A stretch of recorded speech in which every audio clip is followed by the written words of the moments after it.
Bueno, y como todos los viernes nos visita Elena siempre con una persona invitada que nos trae temas interesantes para charlar. ¿Cómo están? Buenas tardes, compañero, ¿cómo estás? A nuestros televidentes también, espero que muy bien. Y también a la licenciada Celia Trinidad. Gracias, muchas gracias. Asimismo, Rolando, a los televidentes, seguimos nosotros con esta campaña justamente de Septiembre Amarillo, y lo que nosotros buscamos en este bloque es más bien fomentar la salud mental, acompañarlos con profesionales y decirles que no están solos, ¿sí? Más por sobre todas las cosas, eso queremos en este bloque, Rolando. Qué importante, y importante, licenciada, también darle la importancia a la salud mental, porque parece ser que es tan superficial cuando se habla de salud mental, muchos no toman con la importancia que se debe abordar, ¿eh? Y últimamente se habla bastante de eso. Así mismo, y estamos justamente en este mes de la prevención contra el suicidio, y hay que recordar que justamente el suicidio en sí es un acto de quitarse la vida de manera deliberadamente. La persona que toma estas decisiones porque se siente vacía, sin esperanza, y existen muchos mitos, mucho tabú acerca sobre este tema, y es importante acudir a un profesional de salud mental a tiempo, ¿verdad? Pero también reconocer cuáles son aquellas señales de alarma que tenemos que tener en cuenta para poder ayudar a esa persona que está atravesando quizás una depresión, y que probablemente eso también tenga mucho que ver por los síntomas que puede experimentar la persona. Entonces, ¿cuáles, por ejemplo, son esos síntomas para que nuestros televidentes sepan también y podamos salvar vidas? Porque como dice Rolando, ¿verdad?, que parece tan superficial o no le damos importancia, pero esa pequeña señal puede hacer mucho con la vida de esta persona y nos va a ayudar muchísimo también para ir aprendiendo, y este espacio dedicar justamente a esta salud mental y, bueno, ir fomentando esa prevención que a muchos de repente le ha de sonar mal suicidio, esa palabra, ¿verdad? Pero así como suena muy fuerte, también salva muchísimas vidas, y es importante que volvamos a repasar estas señales. Veníamos escuchando toda esta semana, pero no está de más y sabemos que te va a ayudar. Así mismo. Tener siempre en cuenta que esas señales de alarma tienen que ver cuando la persona empieza a regalar sus cosas personales, se aísla, ¿verdad? Ya pierde, digamos, el interés por ciertas actividades, de acuerdo al nivel de actividad que viene haciendo también, ¿verdad? Es como que hay un cambio significativo en el estado de ánimo también. Se desmotiva, sería. Así mismo.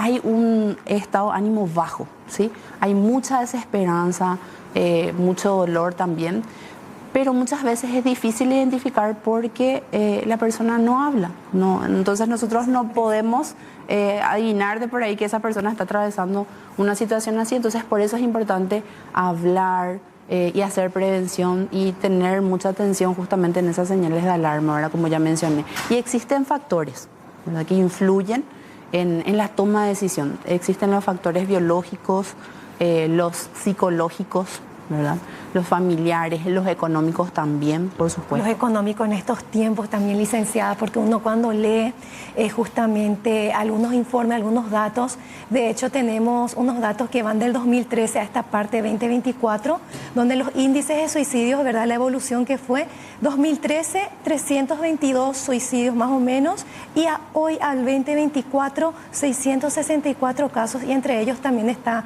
el factor económico. ¿Cómo superar eso, evidentemente? Porque ¿quién no va a tener también, claro, en estos tiempos deudas, ¿verdad? Y más con este hostigamiento de algunas empresas que te llaman, te requieren. Entonces, uno se siente mal. Totalmente.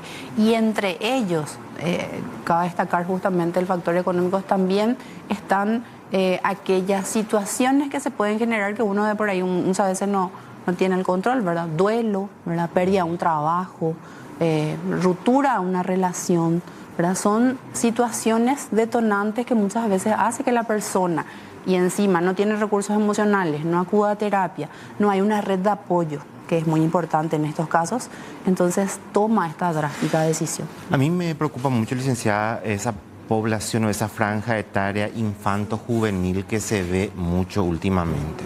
Estamos hablando de gente que está empezando la vida, pero que termina adoptando ese tipo de determinaciones. ¿Hay algún factor, ustedes como especialistas, que analizan que podría llevar? Porque muchos dicen, un niño que tantos problemas puede llegar a tener. Sí, y por sobre todo tiene que ver en ese caso el factor ambiental, ¿sí? Porque estábamos hablando de varios factores. La familia, ¿verdad? ¿Qué recursos emocionales tiene ese niño?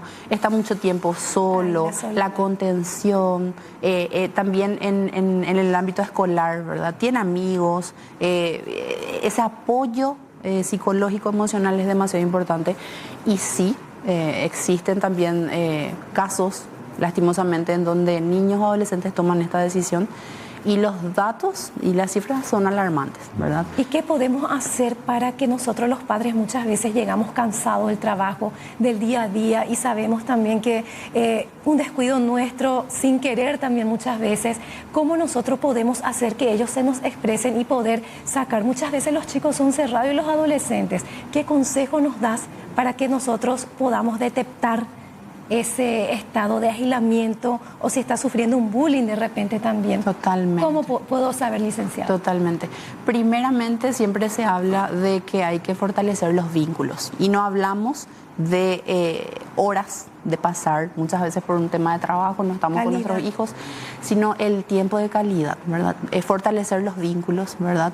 Y dejar un poquitito el tema de las pantallas por un tiempo, llegar al trabajo, tener ese contacto visual con nuestros hijos, tratar de ganar también esa confianza, indagar cómo te fue en la escuela, qué hiciste hoy, cuáles son los proyectos o los planes para esta semana. Entonces siempre es importante fortalecer los vínculos con nuestros hijos para ganar su confianza, y por ende ellos van a estar justamente más abiertos a contarnos sobre lo que les pasa, ¿verdad? Es una de las recomendaciones. Licenciada, el consejo final para la gente que nos está viendo del otro lado, para papá, para mamá, acudir a un profesional desde su experiencia, desde su profesionalismo. ¿Cuál es el consejo que le damos a esas familias que nos están viendo ahora, independientemente de que estén manifestando o no? Sí. Tener justamente siempre presente esas señales de alarma, leer, investigar, ¿verdad? ¿Cómo puedo ayudarle a esa persona? Y también estar atento siempre a las señales conductuales, ¿verdad? Que uno puede presentar, ¿verdad? Como ya mencioné, una persona que anteriormente era sociable, ahora se aísla, no come. O también muchas veces esas señales verbales. Ya no quiero vivir, la vida no tiene sentido, quiero terminar con este dolor. Son palabras que detrás de esa palabra está enviando una información, ¿verdad? Entonces ahí acudir, ¿verdad? Ya sea en instituciones públicas, privadas, donde estén profesionales capacitados que le puedan ayudar justamente, y de esa manera estamos haciendo prevención. Esto que estamos haciendo, hablando sobre salud mental, es prevención. Entonces, abrir más espacios, y en la familia se tiene que hablar sobre salud mental y sobre la prevención del suicidio. Y siempre es bueno ir nomás a un profesional, independientemente de que esté mostrándonos signos, porque ellos también te ayudan, te acompañan de alguna manera. Totalmente. Y es más, identifican, porque de por ahí una persona no presenta todavía señales o síntomas de algún trastorno mental, pero justamente con algunos datos que va relevando el paciente, uno ya puede ir identificando, y ahí es donde de por ahí se da cuenta si hubo un intento de suicidio o ya hay, digamos, una idea. Porque es importante también identificar que el suicidio tiene etapas, ¿verdad? Primero es un pensamiento, luego es un plan, y después la ejecución de ese plan. Entonces, identificar. Sí, hay que acudir a un profesional, hay que que forme parte de nuestra vida, ayuda muchísimo. Licenciada, quiero agradecerte por estar hoy con nosotros. Ojalá podamos contar contigo nuevamente más adelante para seguir hablando de este tema tan amplio. Elena, como siempre, muy interesante, y seguramente vamos a seguir charlando en los próximos días. Claro que sí, estamos para eso, y quiero aprovechar también y felicitar a la licenciada porque el día de hoy cumple un año su niño, que está en estudio acompañándonos, sí, estamos de cumpleaños, festejando allá en los pasillos del canal. ¿Quién diría que va a estar con tío Rolando también? Acá estamos.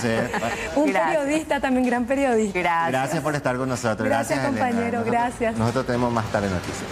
Gracias.